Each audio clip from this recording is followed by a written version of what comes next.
İnsan yanlışıp bir iş ettiye. Adam yanlışıp bir iş ettiye. Ey can Huday men yanlışadım diye. Böbürürün emme bir günah iş ettiye peli ütkeptir. Niyeti harap boluptur. İçinin fikri harap bindi. Näme dip eline bir zat düşüptür. Ya pul, ya makam, ya post, ya bir iş, inni niyeti ütkeptir. İkisinin farkı kanna. Niyeti ütken adamın Hudayın kapsına girmeyi giyinir. Ama yanlışan adam Hudaya men yanlıştım estağfirullah deydi, kafa açıldı ona. Yok, yanlışman neymeyle. Bilgişilce günah etmen aydeylin. Bilip durup bilgişilce bir günah ediye.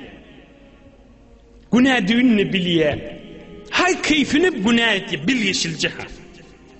Ohum sonra azan eştiye, yaşıcırı mübarek vağz eştiye, Allah Zülcelal'ın mübarek kelamını eştiye. Ey Hudaycan men ne ettiriptirin men bilgişilce günah etiptirin estağfirullah diye bana kafa açılıyordu. Ne deyip bilgişilce günah istedi, peli doğru daha. Yönü bir nefsini hay deyip bilmedi. Yönü nefsini hay deyip bilmedi. Peli doğrudu. Tekebbürlüğü yoktu. Niyeti harap bulmandı. Şeriatı Allah'a ıtiraz edin. Neyim bolmaya ki bir diyeyinip niyetinde yok. Burnu yerlenenak. Yönü fakat nefsini haydip başarmadı. Bir de Hudayın kovbendelerinin biri. Bilgişilce ona istedi. İyidinden neyme? Ay Hudaycan bir vaaz nasihat eşdiye. Bir zat sebep bolya der öwürliye da. Ya öyünü geliye, erinin örüye, hele yoğlan şoğun örüye. Ey estağfurullah can Huday men bile duru günah etiptirin diye. Öyde saçağın örüye. Öyde taqçada Kur'an-ı Kerim'i örüye. Hulasa ey yanlışıptırın diye. Hazreti Ömer radıyallahu anh bir adamı örüptür da dua etiptir olmuştuk. Hudaya men yanlış Allah'ımı geçever can Huday deyip Hazreti Ömer dur deyiptir. Yanlış Allah'ını Huday odul geçeğili sen yanlışlığını bilgişilce ettiyen günahlarını Allah'tan dile deyiptir. Rabbena la tuahidna in nesina ev ahtana. Yanlışlığımızı odul Huday bizden geçecek deyiptir. Onu Miraç gece Nebi-i Ekrem aleyhissalatu vesselam Allah'tan diledi deyiptir. Yanlış Allah'ını Huday tutacak değerlidir. Hudaya men yanlış Allah'ımı men bağışla deyip durmuştuk da Hudaya bilgişilce ettiyen günahlarını bağışla deyiptir. Bir kova adam be. Ne deyip? Men niyeti ütken at. Peli bidirek diye. Yüreğini müymeyecek aylanmandır. İnne yankı şeytanı verilen ne deyip Hazreti Adam'ın ayağını kalk maskar edecek bolye. Peli bidirek diyenim şaha bir adamı küçültecek bolye. Bir mahluğu küçültüp ulumsırayacak bolye. Menleyecek bolye. Fakat menleyecek bolye. O Hudayın da yığrınyan zadı bir adam bir mahluk menleydi. Ey cemaat Allah Teala'nın en yığrınyan, halamayan, kovurmayan zadı millikte.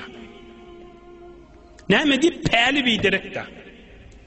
Ne deyip bir tofar adam odul yaşap görüşünne dua edip du, ağlap du, yalvarıp du Allah'dan ya iş dileye, ya mal dileye, ya izdivaç dileye, Kur'an okuyor, zikrin ediyorti, mübarek celeselere de geliyor, mal eline gelenden son, ya iş onundan son, din bernamıda asıl görünmeye, peli güt diyelim ona. Huday hemmemdi, pelimiz harap olmadan saklasın. Onu peli ütküdü, niyeti harap oldu. O Hudaya alacak boluyor. Allah Zülcelal'ı allap olma rahim. Hudaya allap olacak mı? Adam yanlış. İnni meselenler, yankı iblis, şeytan, Hazreti Adam'ın ayağına gelip kakam olsa, ve hemen birini kıçıldaptırın, Hudaycan ben bağışla vereyim deyse, bir doğru olacak da, adam yanlış ya da, şayet de dost olup otikanız birini gülüştünüz. Ohum Hudaycan niyetimde maskar etmek yok, gülüşadık. Hudaýjan men bagşly diýänsiň, musulmançylyk da şo. Şayetde tarafa aýtýan mollaň bar. Ey dost, sen masxara etip gülemizaka, bile gülküýümüz tutdy, şoňa gülädik. Qyyn görama ha diýip, ýoksa gülüşdiňiz dem ha. Şu aýdýan zatlaň, oşu gorkýan zatlaň musulmançylyk da şo. Allah'ın söýdüğü da şo. Ýürekdäki imanyň isteýän zaty şo.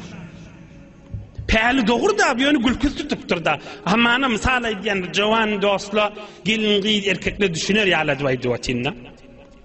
Ya bir adam günah ediyor. Yanlış ya.